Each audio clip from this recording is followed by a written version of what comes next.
Boa noite a todos. Sou Ednei Martins, presidente da Imperadores do Ritmo. Estamos em mais uma noite com o nosso organograma de lives do projeto Pegada Inclusiva. Que nessa noite nós vamos falar sobre Carnaval e Identidade Negra. No palco das ruas e nos barracões da criação, o Carnaval se revela como uma das maiores expressões da identidade negra no Brasil. Muito além da festa, ele é um território de resistência, de afirmação cultural e de resistência cotidiana.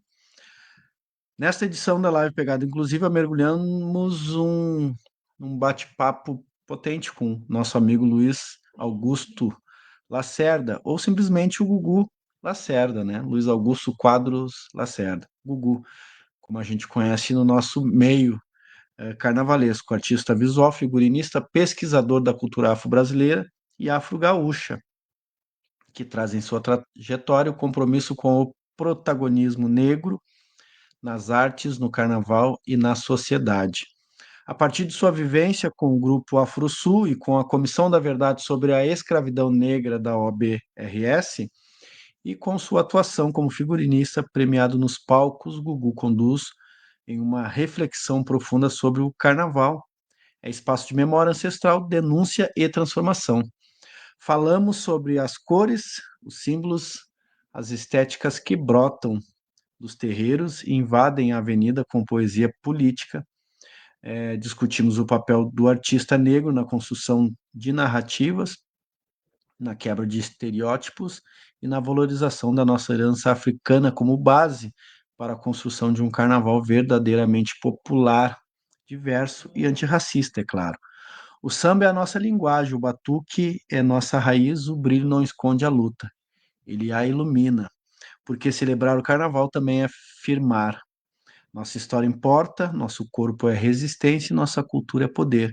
A mediação, é claro, nesse bate-papo, é esse que vos fala, Ednei Martins, também um pouquinho artista, me sentindo um pouquinho artista, né? Um produtor cultural, compositor e apaixonado pelo samba como um instrumento de transformação e pertencimento. Vamos dar boas-vindas ao nosso amigo Gugu.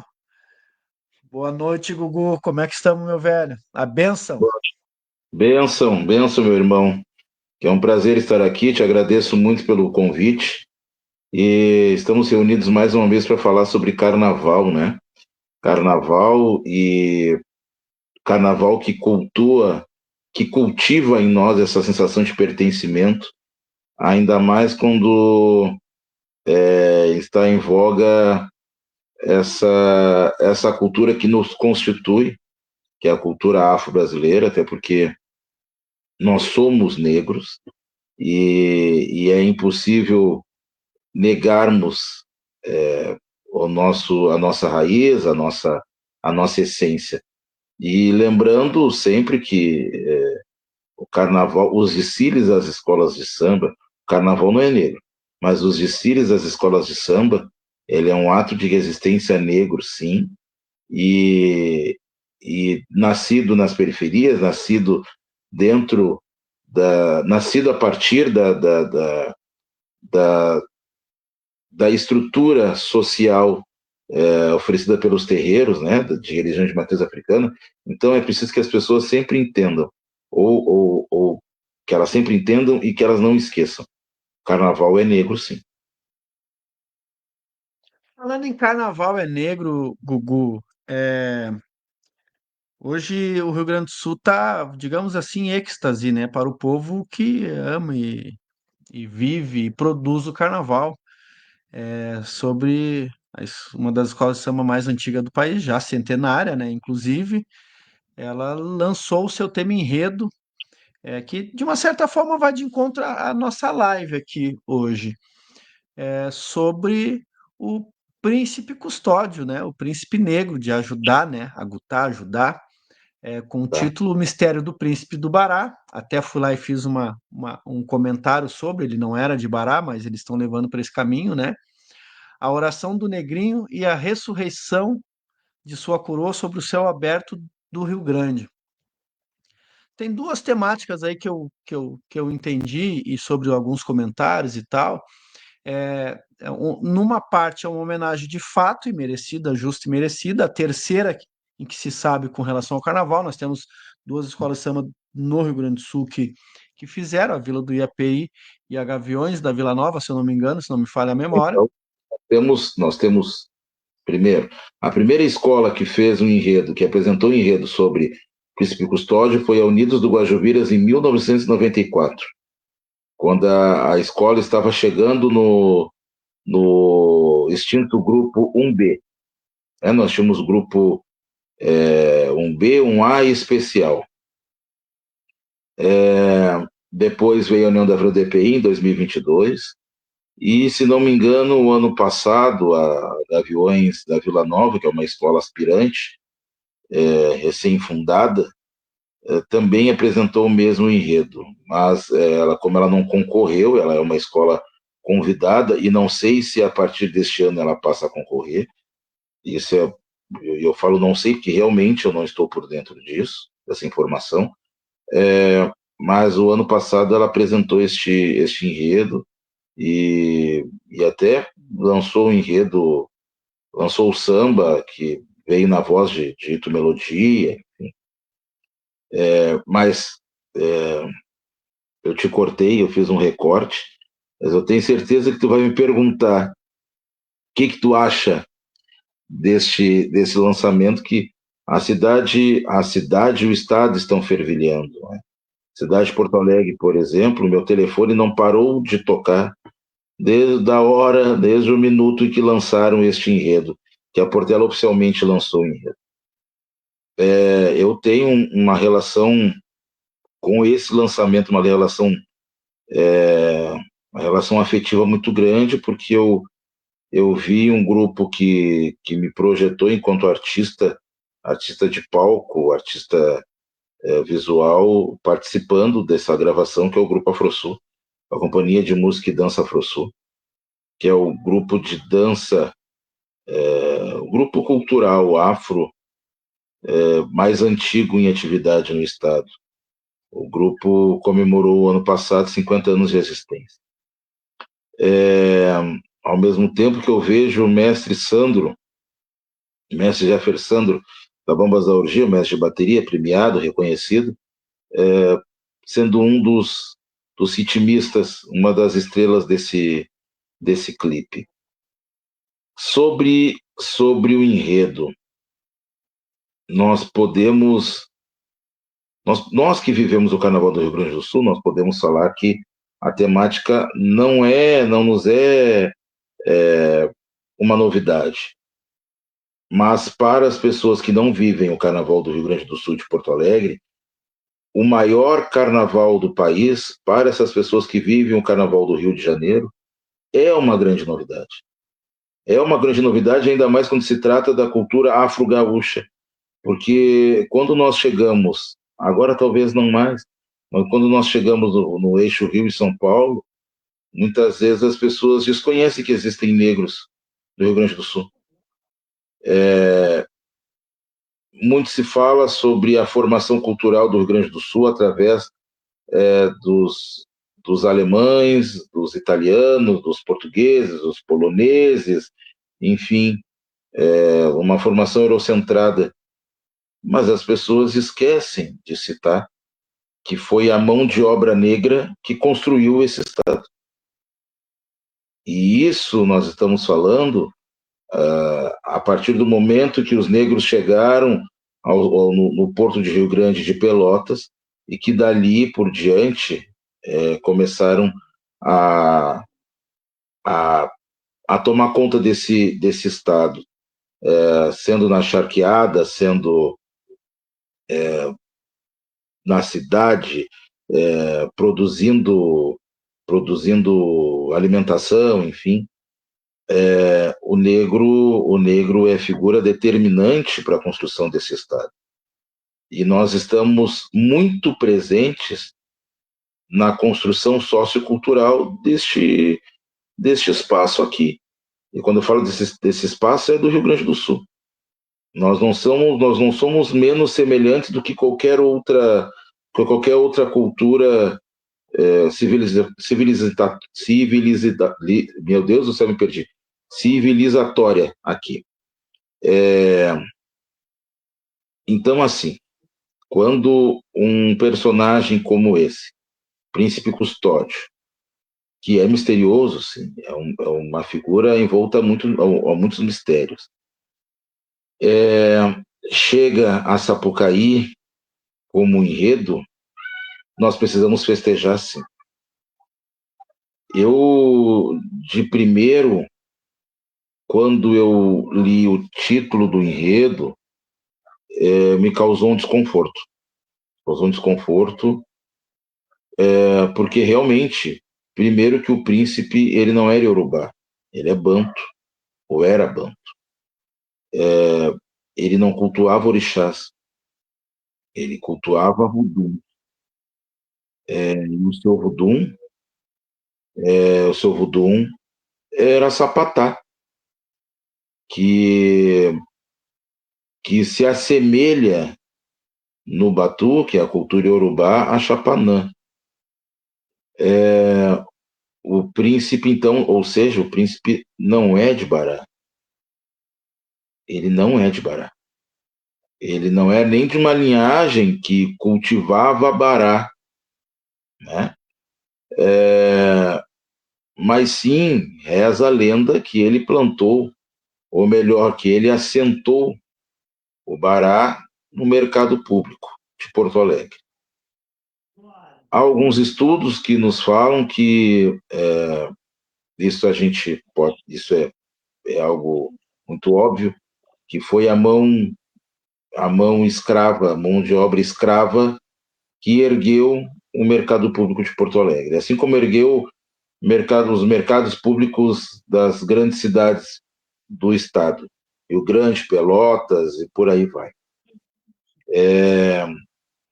E que quando algumas bancas foram montadas, existia uma banca de algumas negras já libertas, e que nessa banca já existia o assentamento de um bará, de um Exu, e que esta banca, então, era uma referência para todos aqueles negros que ali passavam. Existem documentos que provam isso. Mas existe essa figura imponente, essa figura envolta a muitos mistérios, a histórias e histórias, algumas muito bem contadas e documentadas, outras que não passam de histórias, né, são lendas, mas é uma figura muito importante quando se trata da, da promoção da autoestima do negro não escravizado, do negro que ascendeu, que ocupava lugares elitizados, que até então os seus semelhantes eram barrados e que continuavam sendo barrados. Ele possuía um lugar de privilégios, né? Porque era o feiticeiro, e assim era tratado, era o feiticeiro da elite branca e política, né, do Estado. Não só de Porto Alegre, mas do Estado. Então, falar de Príncipe Custódio não é só falar do assentamento do Bará. E quando eu falo não é só falar do assentamento do Bará, eu não estou desqualificando. Eu sou um religioso, por mais que eu não faça dessa minha condição uma bandeira, mas sou iniciado na religião de matriz africana, eu não posso desmerecer, né, os ritos que constituem a minha fé. Mas nós também precisamos falar sobre uma Porto Alegre que recebia o batuque por ele de uma outra forma, de um homem negro que, que era rico, que era rico, e que só mantinha sua riqueza com os seus feitiços, mas ele tinha hábitos refinados.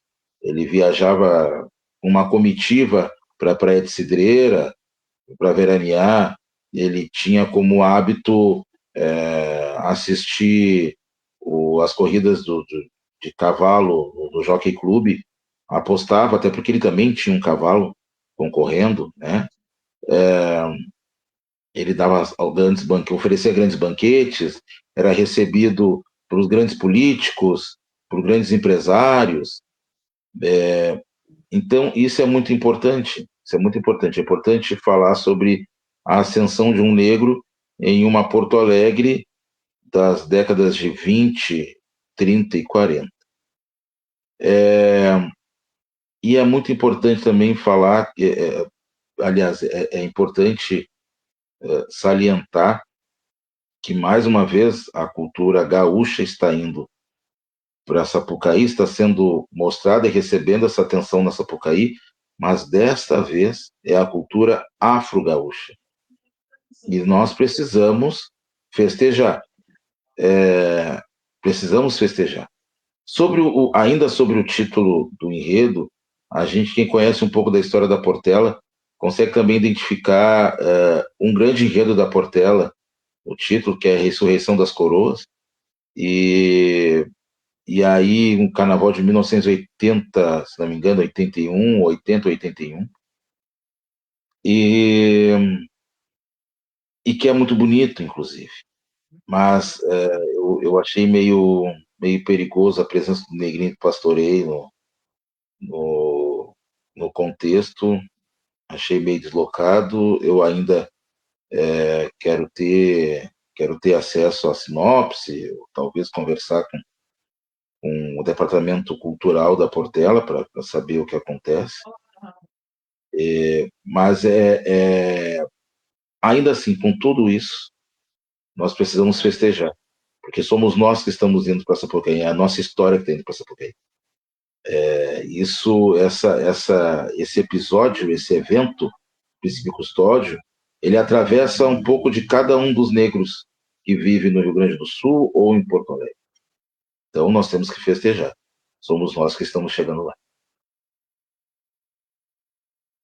Eu estou dizendo que este homem é uma enciclopédia viva, ambulante, andante. Gugu, eu vejo em alguns grupos ainda das redes sociais, como o Facebook, por exemplo, tu colocas algumas fotos e foi por esse motivo, além do carinho, respeito e admiração que eu tenho pela tua pessoa. Para quem não sabe, o Gugu, ele também faz parte da história da Imperadores, lá em 2008. Ele desenhou toda a escola, o ano do circo, os desenhos Exatamente. maravilhosos, inclusive. Quem nos apresentou foi até então o saudoso Sérgio Sérgio Peixoto, Peixoto. não se encontra mais entre nós, mas o Sérgio, naquela época, ele disse: ó, deixa comigo que eu vou te apresentar algumas pessoas que vão fazer a montagem do nosso carnaval aqui. E aí veio o Gugu, veio o próprio Silvio Oliveira, carnavalesco atual, carnavalesco do Bambas da Orgia, veio fazer um trabalho aqui. O Zé Luiz Quadros, se eu não me engano, o Zé Luiz, se eu não me engano, esse é o sobrenome dele. Também o José Luiz veio para cá, fez toda a estrutura metálica, solda e tal. E a gente fez um carnaval grandioso, inclusive para nós, com exceção ao Exu, que foi campeão e não tinha como não. Foi o carnaval que a gente tem como era para nós ter vencido aquele carnaval, salvo algumas sacanagens de jurados. Como eu comentei com vocês ontem à noite, na live da Estandarte Porta-Bandeira, só na nota do casal de minha sala Porta-Bandeira, a jurada nos derrubou a possibilidade de sonhar com alguma coisa. Ali nós teríamos empatado com a campeã. Ela nos dá uma nota de 8,5, alegando que o segundo casal não evoluiu bem. Então nos tirou esse Segundo direito de casal. sonhar. O segundo casal. Ela julgou o primeiro pelo segundo. Ela deu 8,5, eu tenho até hoje, isso me dói, sabe? Andrissa, o nome da jurada. Depois, conversando com ela, ela disse que foi colocada de última hora na comissão.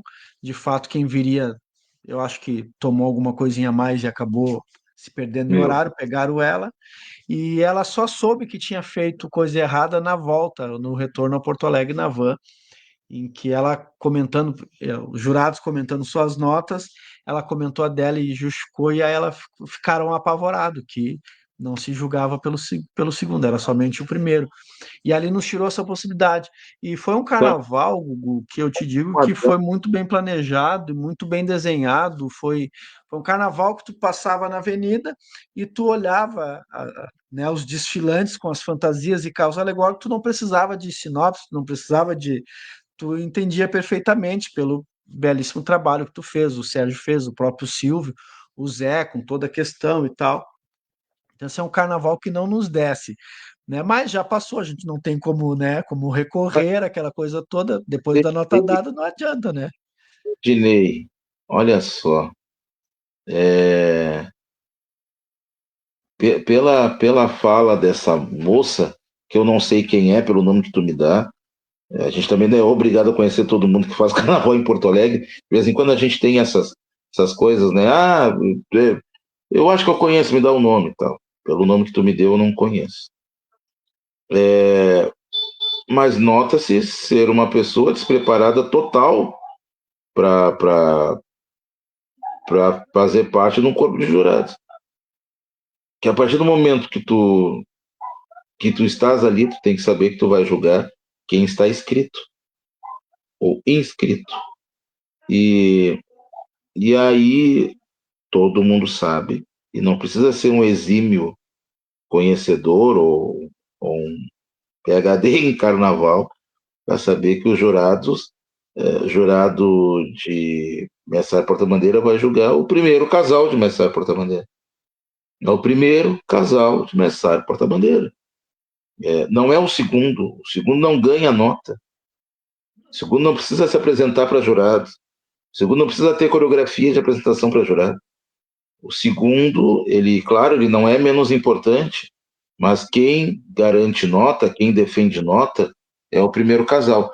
Então, o erro não é só dela, mas também de quem coordenava ou coordena esses grupos de jurados, que leva para julgar pessoas desqualificadas. Sinto muito, eu não sei quem é essa pessoa, e que fique bem claro, eu não estou falando da pessoa, mas estou falando do profissional que foi julgar. Despreparo. E o despreparo total, É, despreparo o total. que se sabe, ela não está mais no meio, né? Eu a encontrei pelos finado MSN da vida, e Uhum. conversando, conversando, quando eu disse para ela que eu era o presidente da escola de samba tal, ela ficou apavorada, disse, não precisa fugir, não vou atrás de ti, não vou fazer nada. Eu só quero que tu entenda que a nota foi, né, injusta por causa disso, disso e disso. Aí foi onde ela me disse que ela descobriu, né, o que ela tinha feito de ruim na metade da viagem para chegar em Porto Alegre, quando eles conversando sobre nota, ela alegou isso e eles disseram que não era dessa maneira, que era somente o primeiro. Mas o que Meu que eu Deus. quero dizer com isso, Gugu? Que ali nós já deveríamos ter sonhado. Então, eu tinha plena certeza dos profissionais que estavam na Imperadores. A gente não conseguiu dar uma continuidade, uma coisa óbvia, grana, né? Sabe como é que é o interior, né? Ali Sim, eu fiquei esgualepado um ano inteiro pagando todo mundo, aquela coisa toda. Quem conseguiu receber antes recebeu, quem não conseguiu ficou, fui pedalando até o Carnaval 2009.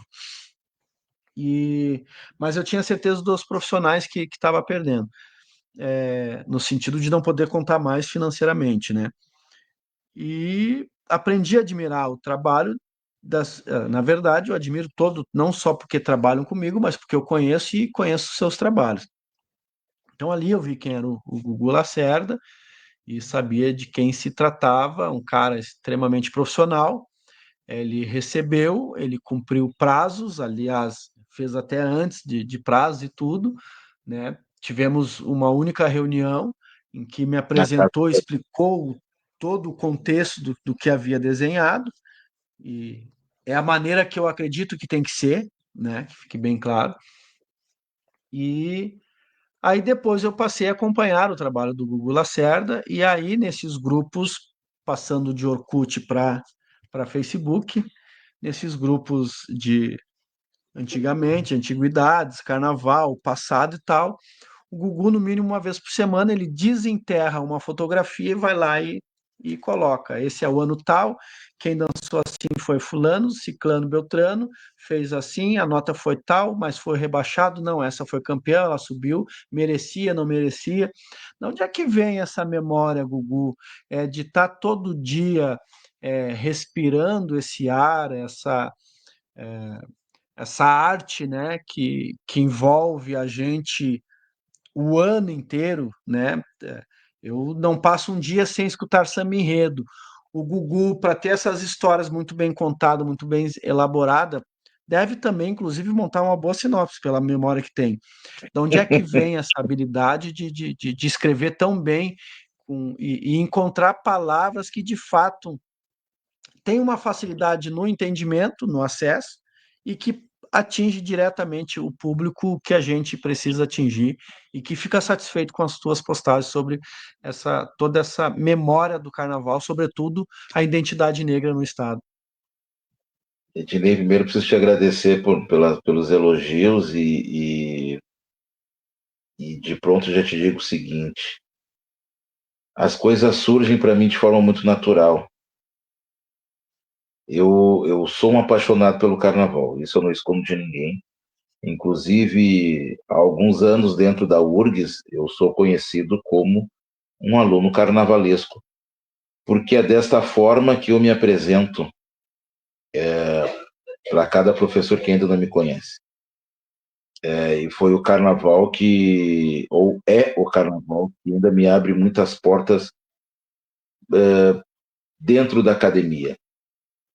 Hoje eu sou reconhecido como um artista plástico, um artista visual, que faz do carnaval a sua grande galeria. Mas eu sou um apaixonado por essa festa. Eu nasci nesta festa. Eu não caí de paraquedas nesse lugar. Eu gosto muito de falar isso porque nós temos muitos paraquedistas, né?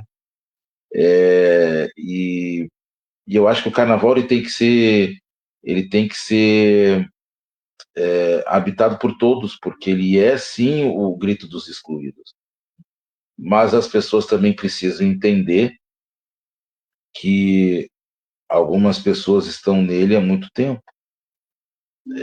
Eu não sou melhor do que ninguém, eu não estou nele há mais tempo do que muitos outros. Aliás, eu estou nele há muito tempo junto com tantos outros, mas antes de mim vieram muitos outros também. E que contribuíram e que contribuem ainda para a minha permanência nesse lugar. E eu acredito que a gente precisa sempre enaltecer essas figuras, né? Para poder projetar um futuro. Porque o povo que não sabe da onde veio não vai conseguir projetar um futuro, não vai conseguir saber para onde vai. E eu tenho na minha memória muitas imagens, muitas melodias, né? Muita coisa bonita, assim. Mas muitas coisas eu vou para pesquisa.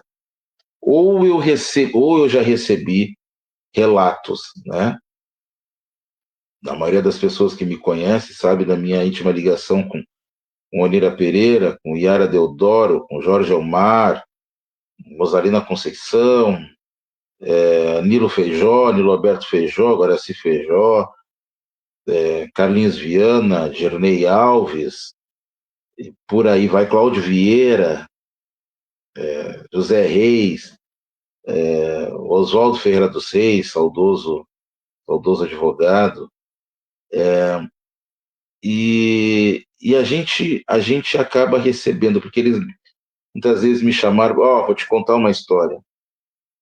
Tal ano a gente fez isso, aprende um pouquinho. E tem aquela máxima, né? Quem não senta para ouvir, jamais vai conseguir ensinar alguém. Eu não tenho a pretensão de ensinar as pessoas sobre carnaval.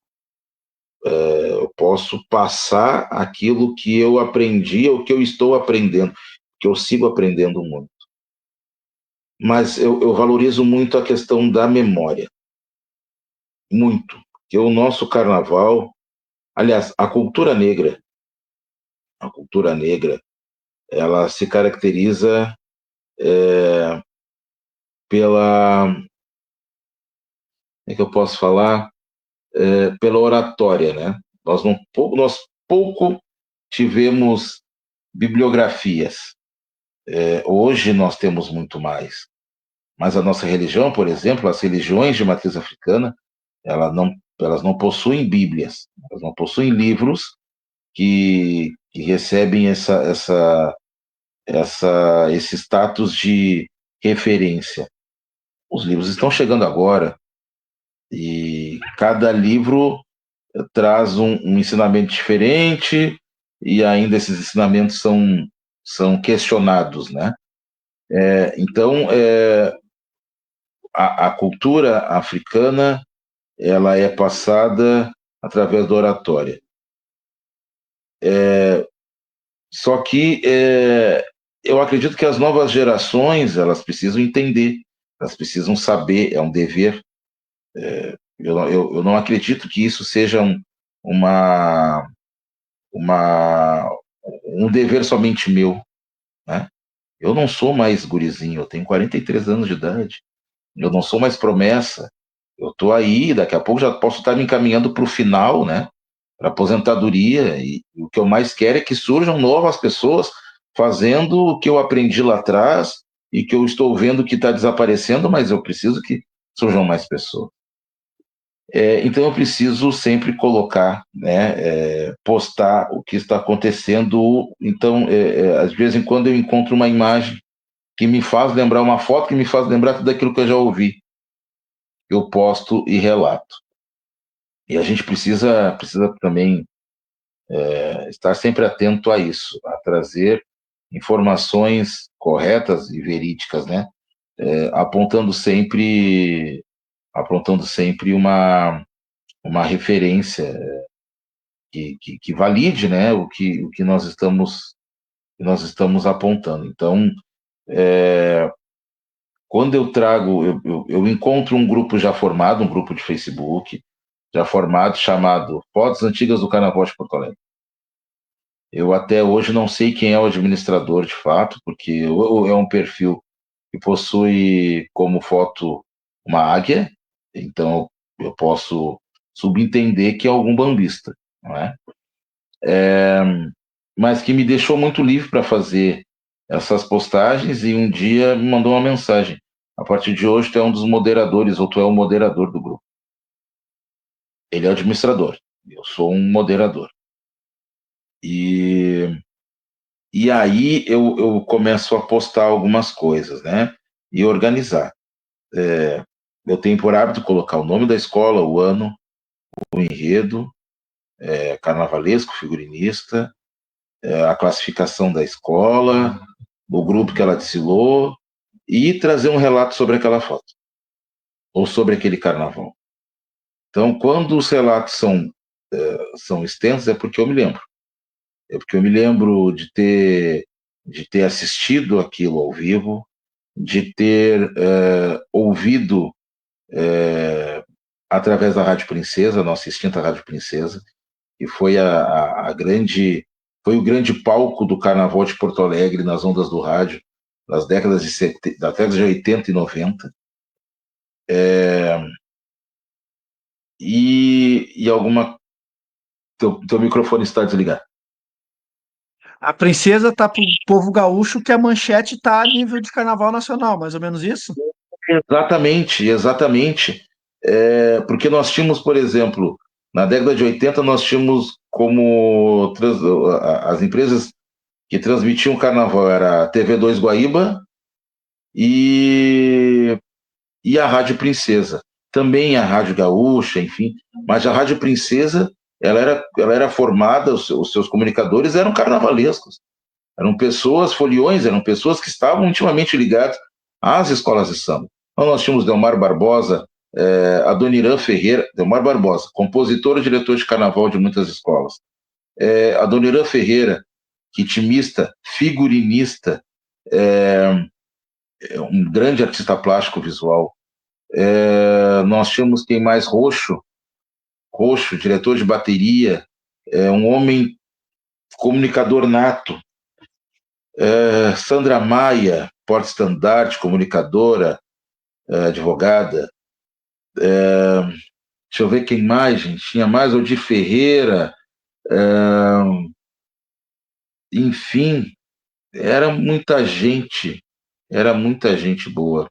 Leandro Maia, não pode deixar de falar de Leandro Maia. Então era muita gente boa. Tirozinho, Tirozinho também, passista, mestre Sala, diretor social, diretor de harmonia. Então, isso naquele momento, né? Depois o Tirozinho virou presidente de escola de samba. Então, assim, essas memórias eu vim guardando em mim. Outras coisas eu vim pesquisando, porque eu não acredito que as pessoas não consigam se manter sem pesquisar. A pesquisa é a chave de tudo. A gente deve, quando nós não dominamos o assunto, a gente precisa pesquisar, porque já que nós vamos tornar público aquilo que a gente escreve, aquilo que a gente pensa, a gente precisa sempre, sempre buscar a veracidade.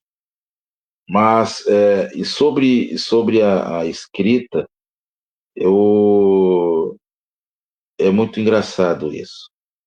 O primeiro tema-enredo que eu li na minha vida foi um tema-enredo para a União da Vila do API, escrito por Guaraci Feijó, e que eu não escondo de ninguém, que é a minha grande referência enquanto figurinista, enquanto carnavalesco, enquanto autor de enredo, meu professor. E aí eu achei aquilo muito bonito. Era Antes de Samba Semba. Esse enredo era uma narrativa poética e é um enredo autoral. Ele não tinha como obrigação trazer fatos históricos, mas ele contava a história do Semba, né? A história do Semba, numa África distante, numa África tribal, e até quando os negros foram escravizados, raptados e trazidos para o Brasil, e que aqui ele se torna samba e ganha essa grande proporção, né, de uma música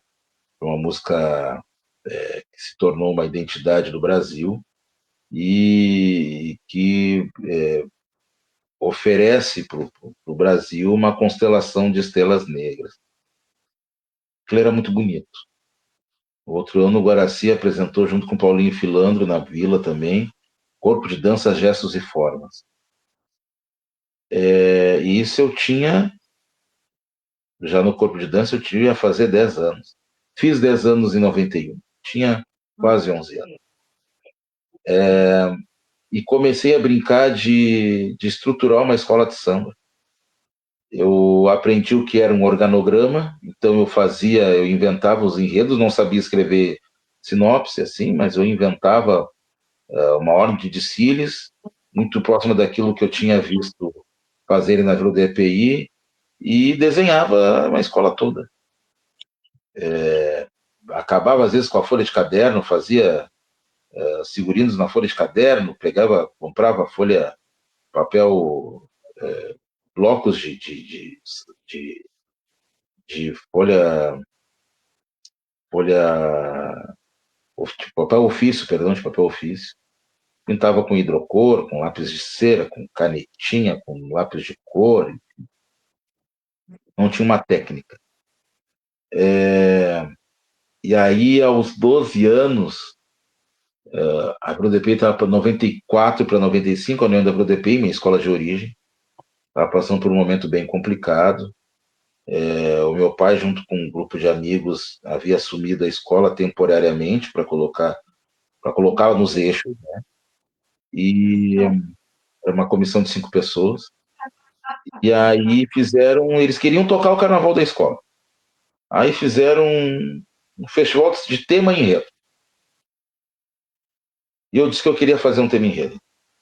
Aí escrevi uma história muito parecida, porque era um enredo que eu tinha achado muito bonito naquele ano, com Pompas para na sua calar, que também é um primor de sinopse.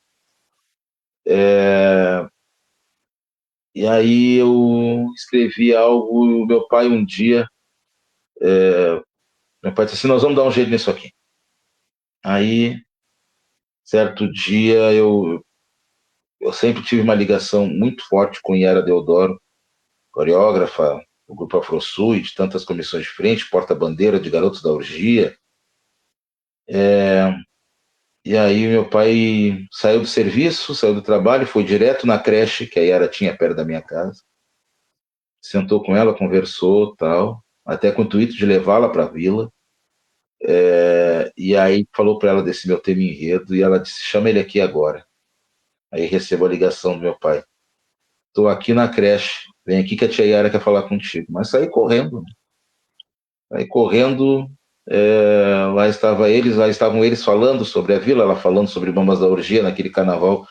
Daí a Nassau, ela tinha uma comissão de frente, a comissão de frente não entrou, porque não tinha fantasia, enfim.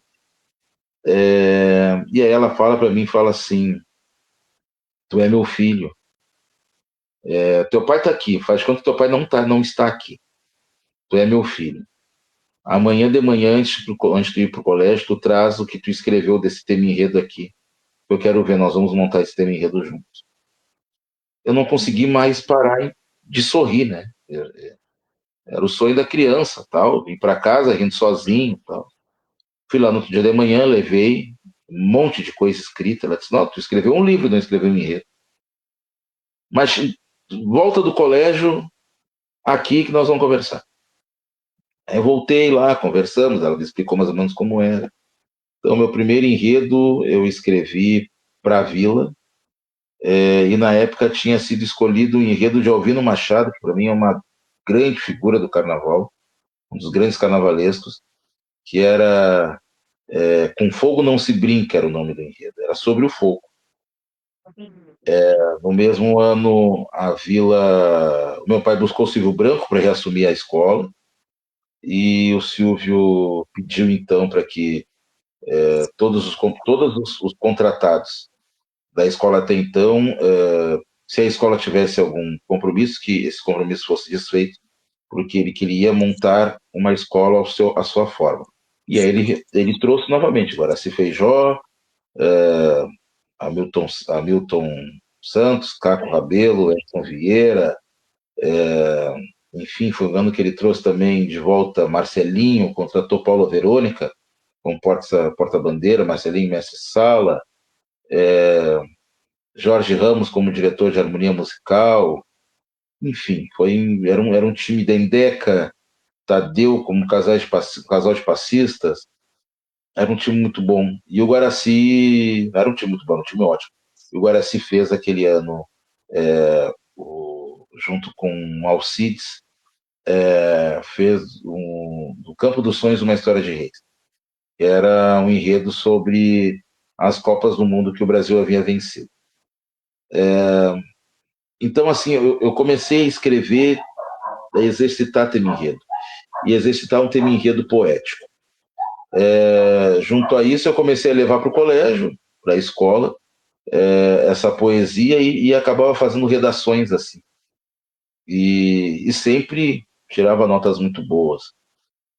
Tanto que eu acredito que tenha me salvado no vestibular da URGS, foi a redação. E passei a exercitar isso assim ao longo do tempo. Hoje eu acredito que eu escrevo, que eu esteja escrevendo um pouco melhor do que eu já escrevi. As pessoas sempre falaram que tu escreves muito bem, mas eu sempre inconformado com isso, né? E a gente precisa exercitar isso cada vez melhor, cada vez mais. Então acho que é isso, assim, eu faço porque gosto, né? Faço porque gosto, sou um apaixonado por isso, e muito dessa formação intelectual passa pelo carnaval, contrariando tudo aquilo que as pessoas, os desentendidos, insistem em alegar, né? Em colocar o carnaval em uma vala comum, desqualificar o carnaval. O carnaval é um lugar de desordeiros, desqualificados, desocupados. Então a gente faz desse lugar, o que é o nosso lugar, que é o nosso lugar, e eu falo no plural porque assim como eu tem tantos outros, e tantos outros que desde criança estão comigo, né? Eu posso falar de Fábio Castilhos, doutor em língua portuguesa, que também escreveu um tema enredo comigo quando criança e cita essa passagem do seu livro, o seu livro de poemas e contos. Temos tantas pessoas que estão comigo e aí cada vez mais eu vou lembrando de pessoas, assim, eu vou lembrando de Paulo Romeu, Caco Rabelo, Hamilton Santos, o próprio Edson Vieira, Jorge Ramos, muita gente que ajudou a constituir esse Gugu e que tem uma parcela de culpa, né, nesse cara que está aqui hoje, que escreve e faz questão de, de, de festejar a memória do carnaval. Gugu, eu tenho aqui que eu peguei, um deles eu sou muito fã. Eles combinaram de nos matar, nós combinamos de não morrer, tá? Que foi 2023, né? 22, 2022 e 23. Esse tema, ele ganhou uma projeção nacional, porque o Marcelo Adnet estava assistindo a situação, se tocou com a questão do título e do desfile no Twitter, uma coisa assim, e aí virou o que virou. Desse tema saiu A Divina Realeza do Basfom. É uma dama de barba mal feita. Eu particularmente gosto muito desse samba. Seguidamente eu estou botando lá no YouTube para escutar. O poder do povo preto, puxar o pupurri, um altar de negros forros, anjos forros, né? O céu vai colorir. A bicharia Anjos, me chamou pro calundu, mas eu tô de volta, sou tudo de negalu. volta, Galu. É um samba do Adnet, que aí você acabaram fazendo uma parceria, o Adnet compôs o samba. Tive o prazer de, na passagem dele, ainda fazer uma selfie, porque eu estava assistindo, meu tio na comissão de frente, o Júlio Barros na comissão de frente, O Júlio, hoje né? ainda falei sobre ele. O tio Júlio na comissão de frente, que quem me alertou para que ele estava na comissão de frente foi minha esposa, lá teu tio, lá teu tio, e eu ali assistindo, e era um samba inicialmente, te digo assim por questão de gosto, né? Que na minha opinião era sem sal e sem gosto. E que tomou uma proporção gigante que, obviamente, tu tem que escutar para tu entender o que é. Mas eu te pergunto, com relação a esses dois temas, a linha é a mesma, né? Porque é a questão da resistência, eu digo que é a resistência, né? Nós vamos resistir para poder existir, né? Mas eu como compositor e não um dos grandes, né? Tem muita gente na minha frente, mas pela minha apreciação, para que o samba seja bom, nós temos que ter um material da sinopse melhor ainda, né? A inspiração veio de onde para fazer esses dois trabalhos que ficou magnífico. Então, vamos lá. Em 2020, durante a pandemia, eu fui contratado pela Academia de Samba Praiana para ser o seu figurinista. O carnavalesco seria Álvaro Machado, o grande Álvaro Machado. Álvaro Machado, durante muito tempo, foi presidente, diretor da Estação Primeira da Figueira, extinta Estação Primeira da Figueira, e que em 95 foi o carnavalesco e autor do enredo Festa de Batuque. Ao final de 2020, o Álvaro se despede da Praiana. Eu ainda continuo, e aí me torno carnavalesco, proponho um novo enredo, e a Praiana tinha, tinha como norma, ou como costume, contratar uma pessoa para escrever o seu enredo, e que, na verdade, eu gostei muito, porque o contratado é uma pessoa que é Meu irmão, e chama de pai, inclusive, que já esteve aqui em outra live, que é o Ed Dutra, contratado da Imperadores, inclusive, autor dos enredos da Imperadores. E aí eu sugeri para o Ed fazer uma homenagem aos antigos carnavais, porque a norma daquele ano seria falar sobre Porto Alegre.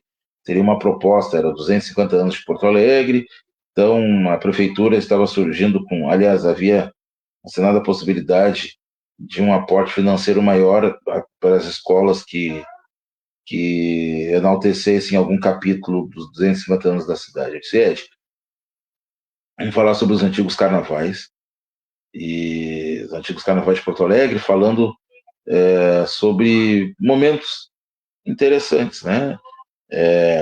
Os blocos, as primeiras escolas de samba, a Rádio Princesa, o baile municipal, o concurso de fantasias, enfim, né?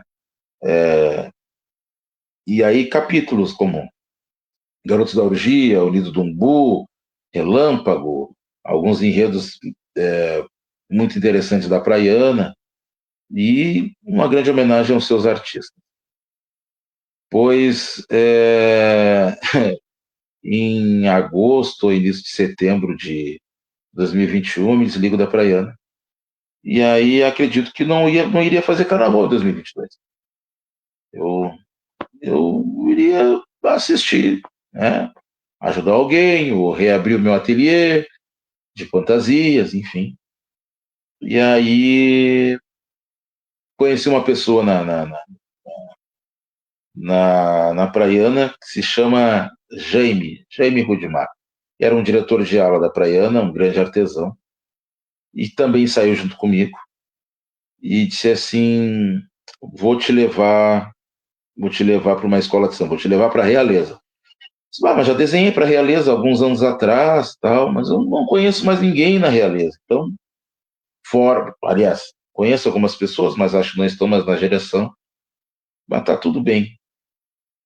Ah, vê o que tu vai fazer. Para mim, tanto faz como tanto fez. Eu acho que eu estou sem vontade. Porém, vou voltar umas casas atrás. A Realeza havia lançado em 2020 seu tema enredo. Eles combinaram de nos matar e nós combinamos de não morrer. Um tema enredo escrito pelo meu também amigo e compadre Pedro Linhares, que esteve em outra live, né? Aqui junto contigo e junto Exatamente. com o Pedro é um homem branco,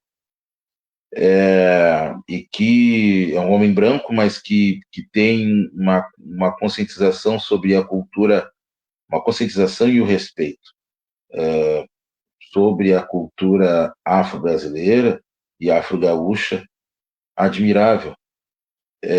O Pedro escreve esse enredo iluminado, uma mente, uma caneta iluminadas, e aí quando ele vai lançar através de uma live, que nós estávamos todos dentro de casa, né, por causa da pandemia em 2020, ele convida a mim e o Ed, como os dois homens negros e que também eram autores de enredos, para validar o seu enredo, para fazer parte dessa live, e para que a gente, aliás, era o nosso papel como amigo, né, provar que ele não estava sendo, ele não estava sendo um usurpador. Até pelo contrário, o Pedro é um grande aliado na luta antifascista. E aí fizemos a live. Fizemos a live. Eu estava na Praiana. Eu fiz uma live validando, chancelando o carnaval enredo da concorrente. Mas não era concorrente, era o enredo do meu amigo, do meu irmão, do meu compadre. Quando me chamam, então, para uma reunião para falar sobre realeza, eu falei, na época, para o presidente, e continua sendo, a dupla Maurão e Maurício, dentro da Casa do Seu Gênio. Vai ser um prazer trabalhar na Realeza, uma escola que eu tenho um carinho muito grande, mas principalmente porque esse enredo me seduz. Eu entendo que não exista mais espaço no carnaval brasileiro para enredos que não promovam a conscientização e o desassossego nas pessoas. A gente precisa mexer com a vida dessas pessoas. Eu acho que foi a pandemia e a eleição daquele que se tornou um presidente passageiro do Tinhoso. país, o Tinhoso, o inominável, que me trouxe que trouxe esse questionamento para mim enquanto criador de conceito de carnaval. Que papel é esse? O que eu vou deixar plantado no carnaval?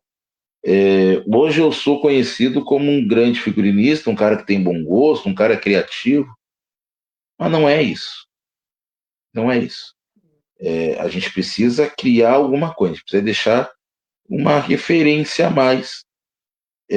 Já que eu sou militante a favor das causas do negro, não é?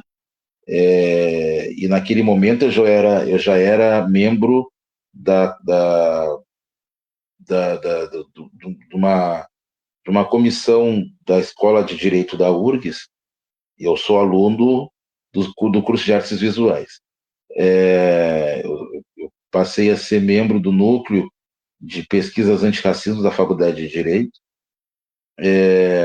e que a gente discutia muito esse lugar que é a universidade, né? Um lugar de transmissão de ensino rígido, e que pouco esse lugar se preocupa com o lugar do negro, como o negro se sente nesse espaço.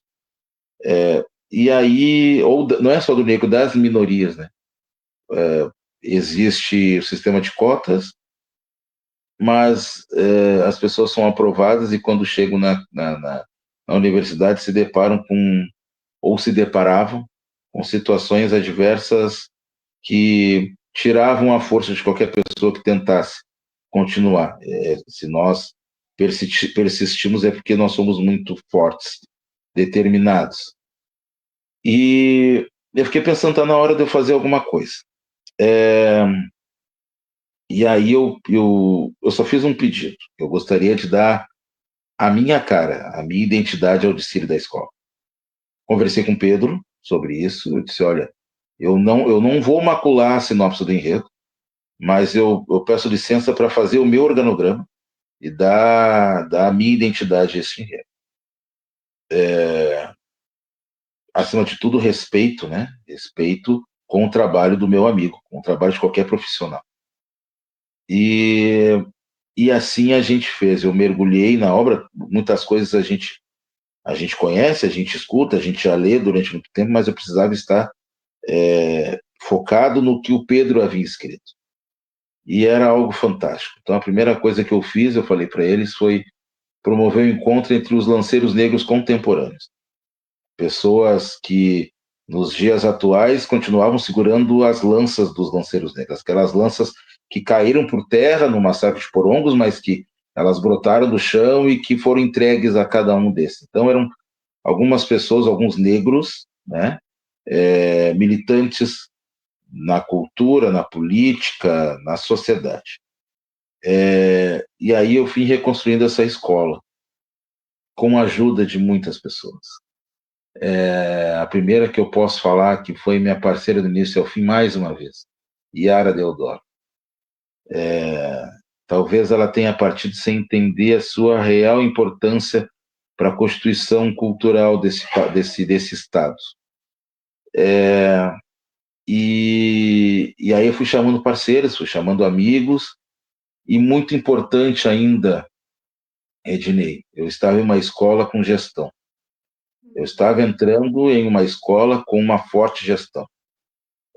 Quando eu chego na escola em setembro, a fantasia da bateria já estava em confecção. Em outubro, a fantasia da bateria foi entregue, pronta e paga.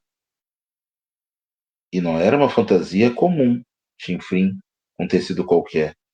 Era uma fantasia muito bem escolhida. E foi a única coisa que eu falei para eles. Vocês já escolheram, já mandaram fazer a fantasia da bateria, agora o resto é comigo. Foi a primeira e última coisa que vocês fizeram.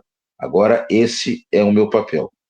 E aí nós fizemos um grande desfile, um desfile sem a pretensão de sermos campeões. Nós fizemos um desfile para que a escola ficasse entre as 3 primeiras. Mas desfilamos com o regulamento debaixo do braço. E ganhamos. E ganhamos. Daquele dia em diante, eu escuto da presidência o seguinte: nós temos um compromisso com a cultura afro-brasileira e nós não queremos sair disso. Eu disse que bom, eu estou encontrando uma nova Garotos da Orgia, então. Para quem não conhece, Garotos da Orgia foi uma escola que surgiu na década de 80, no início da década de 80 em Porto Alegre, e que apresentava, por força estatutária, somente enredos que enaltecessem a cultura afro-brasileira. Era uma escola intimamente ligada ao Grupo Afrosul. Eu, em 1998, aos 16 anos, 16 ou 17 anos, não lembro, desenhei. Eu fui o último figurinista de Garotos da Orgia. E trago isso no meu currículo com muito orgulho, porque Garotos da Orgia é um capítulo à parte no Carnaval de Porto Alegre, um capítulo muito especial. Antigamente as pessoas detonavam a passagem de Garotos da Orgia, e hoje em dia muitas dessas pessoas que outrora desqualificavam, hoje festejam. E eu fico feliz que eles festejam, porque, enfim, reconheceram o papel e a importância de Garotos da Orgia para o contexto do Carnaval. E aí eles disseram, sim, não te esquece que nós temos praticamente as mesmas cores de Garotos da Orgia. A cor dos garotos era lilás e branco, e a cor da realeza é lilás, rosa e branco. E aí, quando termina o Carnaval de 2022, festejamos, tal, e me perguntaram, tem um enredo? Eu disse, tem. E o que tu quer de enredo? Eu disse, eu quero um negro já, uma luta negra já na atualidade. Já que nós estamos lutando, já que todos os nossos enredos possuem discurso político, dessa vez nós vamos falar sobre a luta contra a intolerância religiosa, contra a homofobia e chamando atenção para a falta de valorização dos artistas negros em Porto Alegre. Nossa, quanta coisa, muita coisa em uma personagem só. Negalu. Quem é Negalu? Tá brincando, não. Negalu. E eu vou te dizer por que, Negalu. Eu, em 2007, 2006, 2007, 2008, algo parecido, eu conheço Ayrton Parafuso. Ayrton é sobrinho de Luiz Ayrton Bastos. Luiz Ayrton Bastos nada mais é do que Negalu. Negalu, figura conhecida na cena artística de Porto Alegre nas décadas de 70, 80, início dos anos 2000. Negalu era um homem negro, média estatura, e que várias vezes parecia ser um gigante. Um homem negro nascido do bairro Menino Deus, e que era um apaixonado pela França, que falava francês fluentemente, nunca pisou em terras francesas, um multiartista, multitalentoso. Ele cantava ópera, cantava blues, dançava jazz, dançava balé clássico, cozinhava, dava aula de postura, era um babalorixá, filho de Xangô, e se tornou o grande padrinho ou uma das grandes referências na luta LGBTQIA+. Primeiro, hoje eu falo isso muito abertamente e sem mágoas, quando nós lançamos o enredo, a realeza foi descredenciada. As pessoas falavam, tá aí a escola que subiu e já vai descer. Pobre realeza. Mal subiu, só vai ocupar o espaço de outras escolas, vai subir para descer. E algumas pessoas da escola me procuraram muito preocupados enquanto a isso. Eu disse, não, nós vamos manter o enredo, porque é um grande enredo. E, de fato, é um enredo que nasceu forte e chegou na Avenida Forte.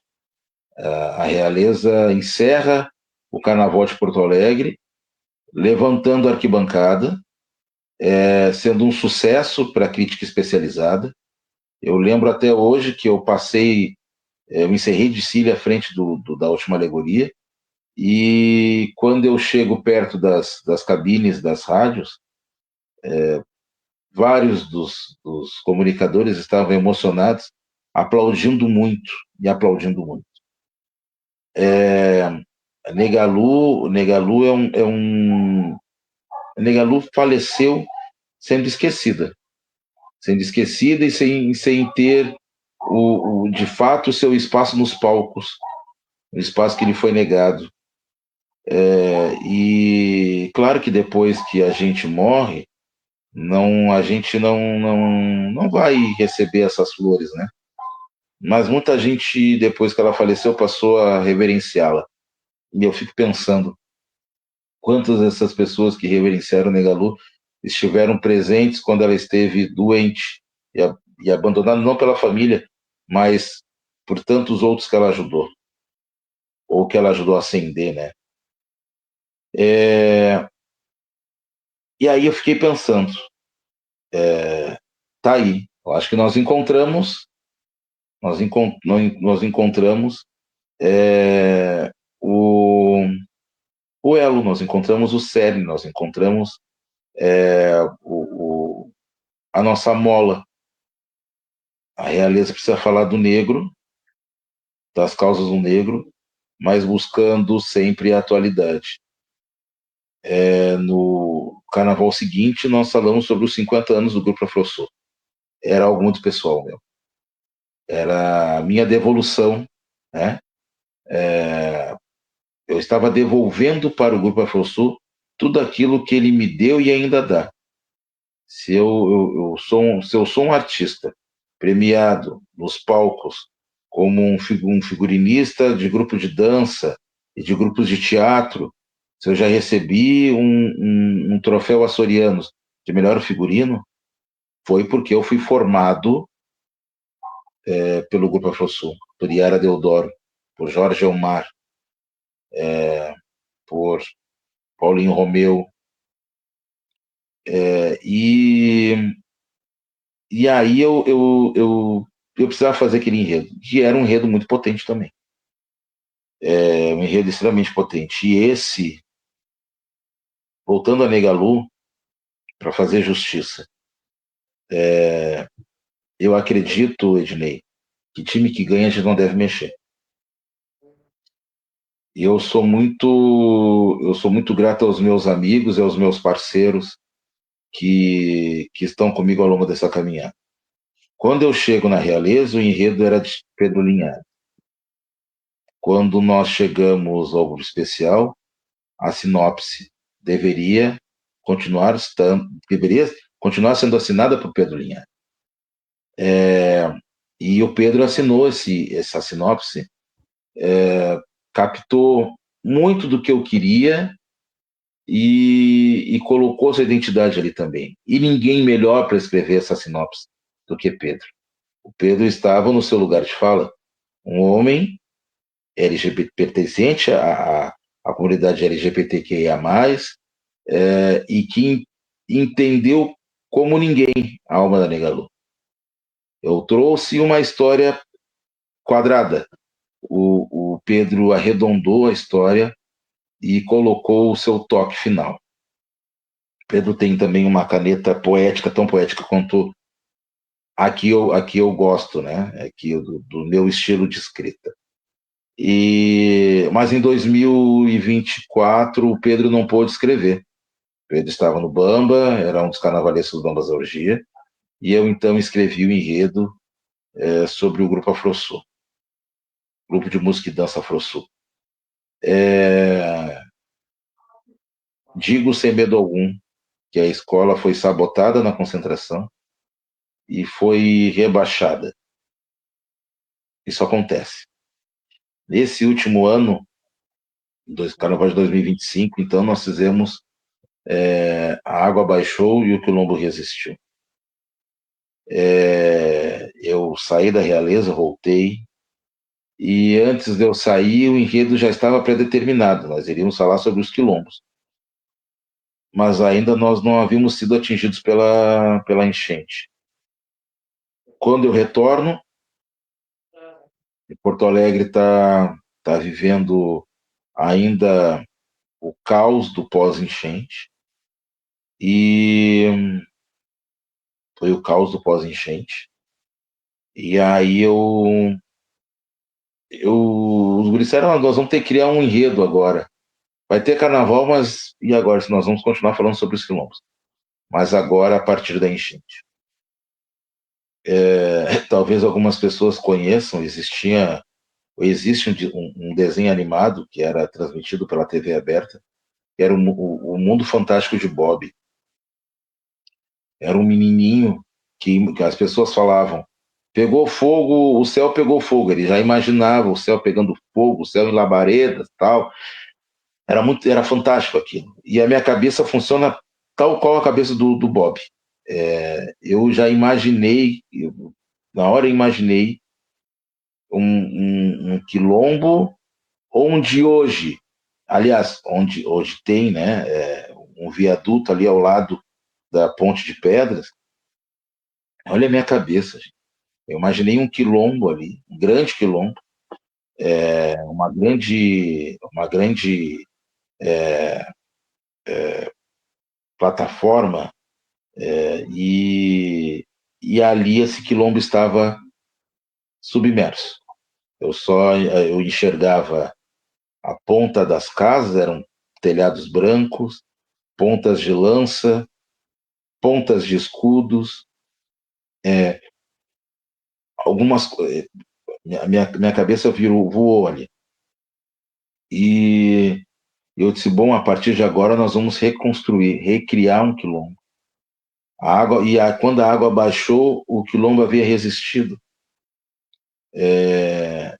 E havia resistido por causa da fé, por causa do ensino, por causa da ciência, mas nós estávamos falando que desse barro nós havíamos ressurgido.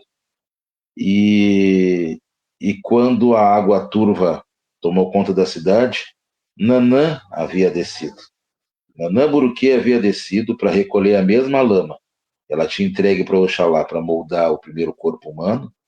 Ela estava limpando, e dessa lama ela estava nos dando a força para nos reconstruir. E mais uma vez, não podia ser por menos, Pedro Linhares também assinou essa sinopse. Dentro dessa minha viagem, né? Nanã desceu à terra, Pedro. E aí. E o nosso medo todo era o seguinte: de nós não transformarmos essa tragédia em algo romântico. Isso não pode acontecer, né? Nós estávamos chamando a atenção para o descaso, era outra denúncia. Era outra denúncia. Não era só algo bonitinho, algo singelo. Não, era uma denúncia. Porque durante a enchente, vários dos nossos quilombos receberam notificações de possíveis desapropriações vindas da prefeitura. Ou seja, eles estavam tentando se reerguer, perderam tudo, perderam suas histórias, perderam seus móveis, perderam suas casas, estavam perdendo elementos ritualísticos, símbolos da sua memória. Tinha ido, a água tinha sido carregado pelas águas, e ainda estavam sofrendo com uma possível desapropriação. Tanto que na segunda alegoria nós tínhamos uma retroescavadeira em um lugar circulado por notas de dinheiro. E eu acredito, Ednei, que também, mais uma vez, a Realeza tenha feito um grande desfile. Eu, eu, eu, eu nunca saio da avenida achando que a escola onde eu estou tenha feito um desfile maravilhoso, suntuoso, tal, mesmo tendo ciência da entrega do meu trabalho. Mas eu acho que eu sofro da síndrome do impostor. Eu nunca acho que eu tenho entregue algo tão bom assim para ser campeão. E das duas vezes, eu me lembro da primeira vez que eu desfilo no a Realeza, em 2022, eu saí da avenida, as pessoas dizendo: meus parabéns, a escola está no páreo. Mas aí algumas pessoas diziam: olha, ainda tem a Vila Isabel, ó, vai vir a Praiana, porque a Realeza era desacreditada. Dessa vez, as pessoas também falavam: olha, a Realeza até aqui é a grande campeã do carnaval. Só haviam passado duas escolas no Grupo Prata. Eu disse: amanhã tem mais. Amanhã tem mais.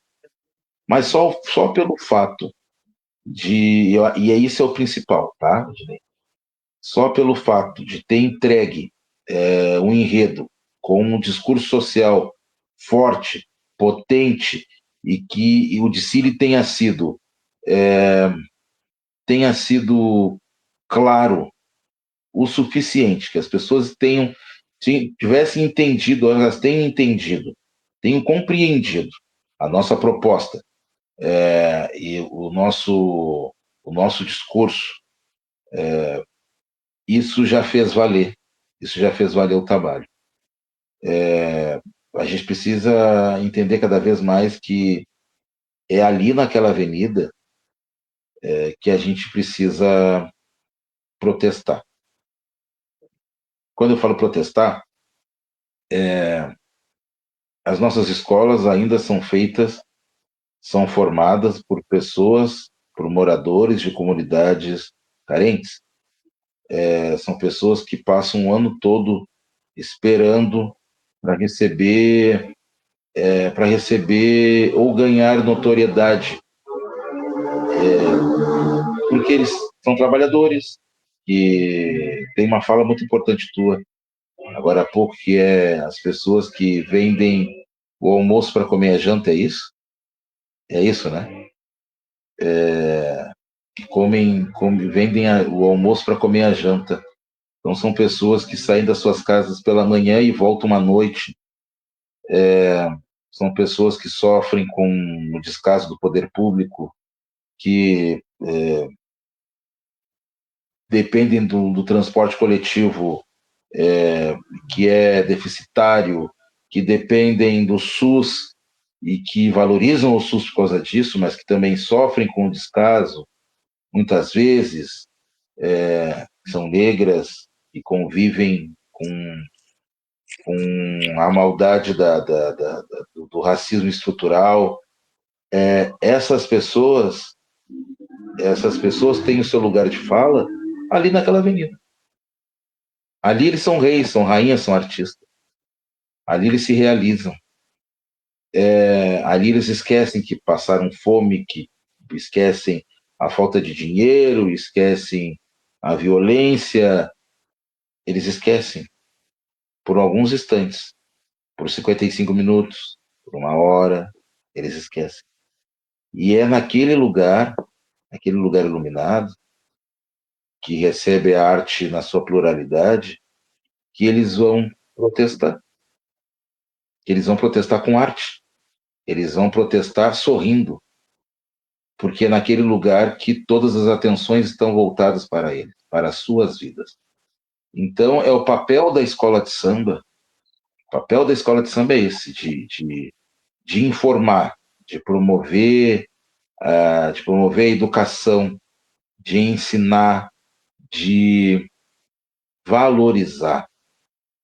Valorizar uma cultura que é tão segregada, mas que é potente e que as pessoas precisam ter essa consciência. O carnaval é uma cultura potente.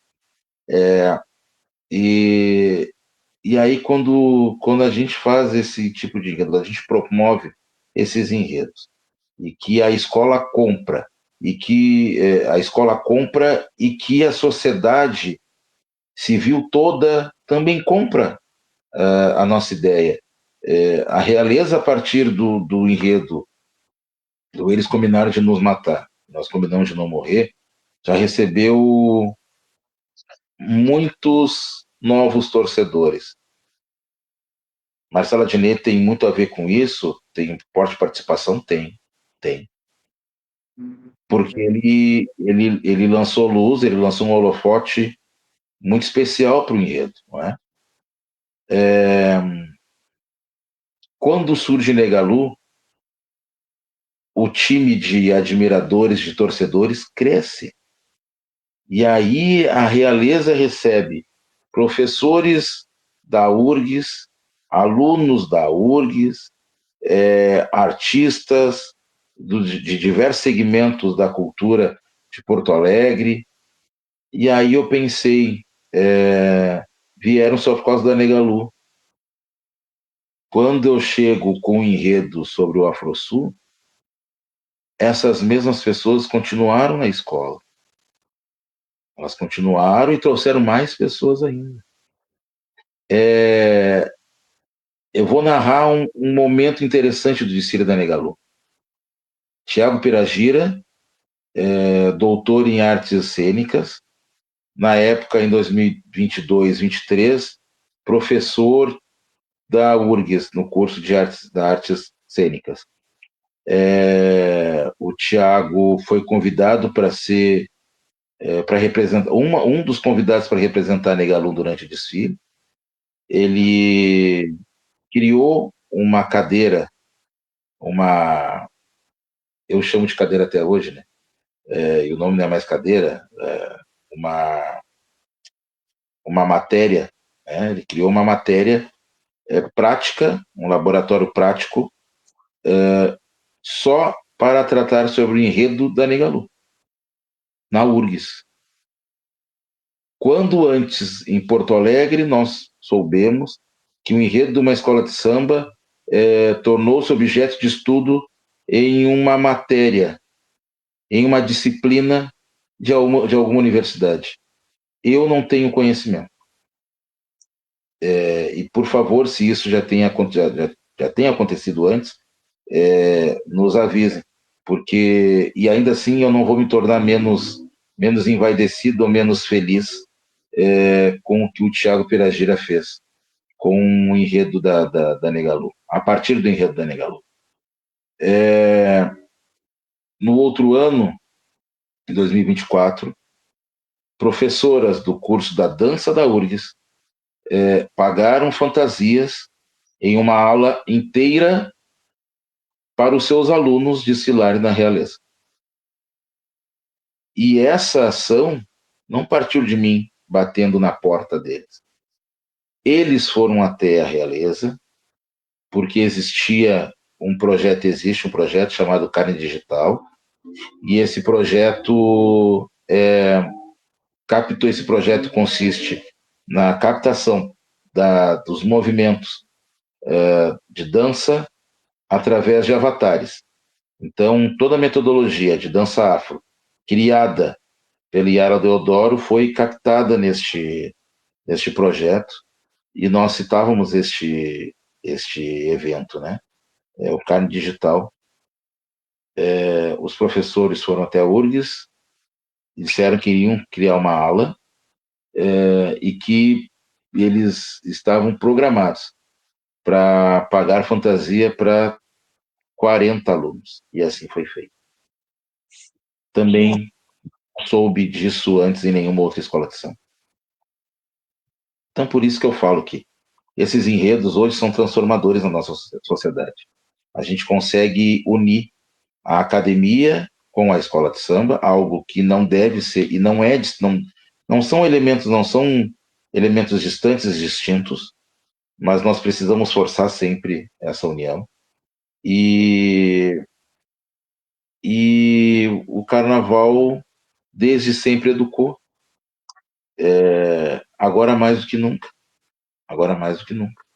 Então, quando tu me pergunta a minha inspiração para isso, para criar esses enredos e para direcioná-los e criar o conceito desse desfile, o conceito plástico desse desfile, eu te digo que a inspiração é a nossa vida. A inspiração é o que nós vivemos. Nós não vivemos em uma bolha.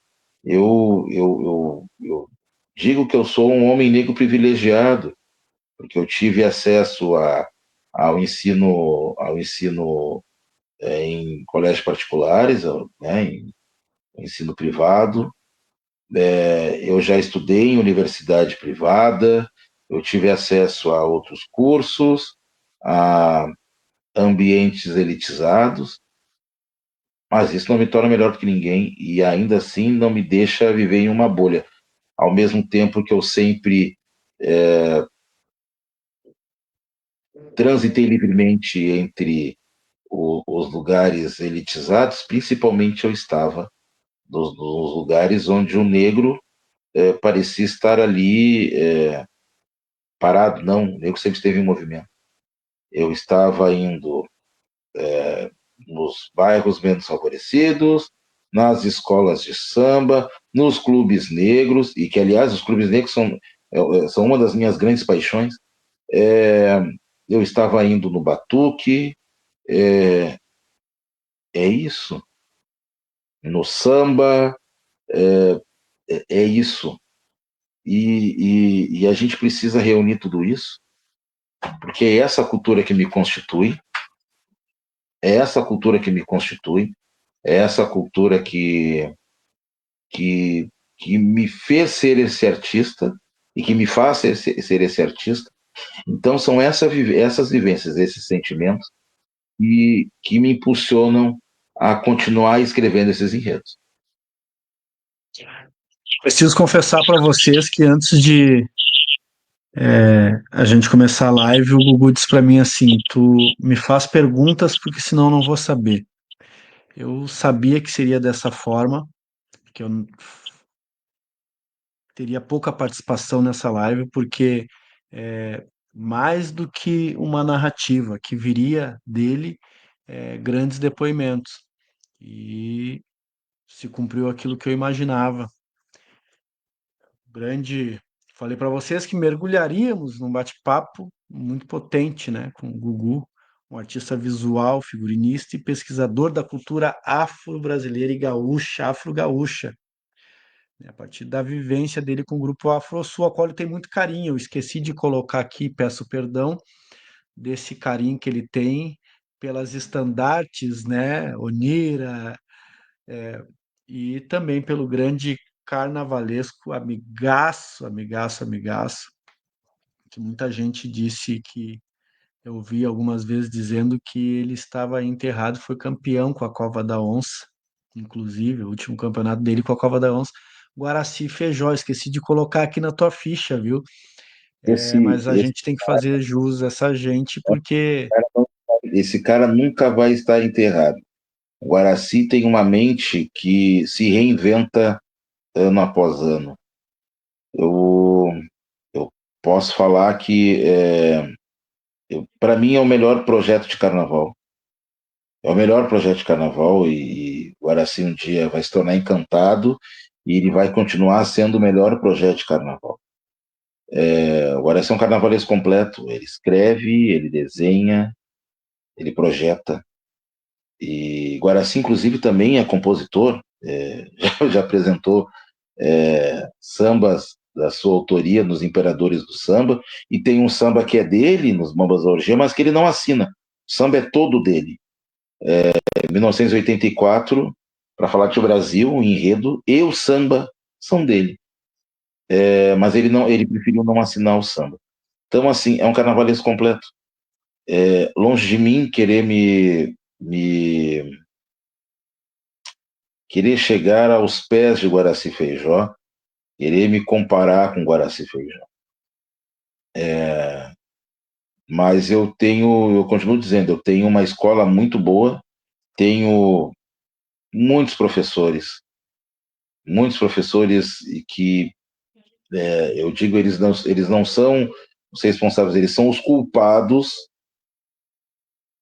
por, por, por, por, por fazer surgir esse monstro aqui, porque é um monstro, um cara chato, que é, que é, eu sou muito exigente comigo e com as pessoas que trabalham comigo.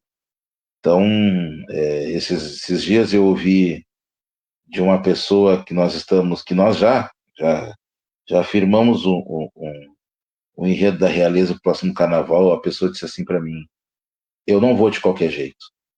Eu olhei para a pessoa e disse: então tu estás falando com a pessoa certa, porque eu também, eu não vou de qualquer jeito. E isso é para a vida, eu não vou de qualquer jeito.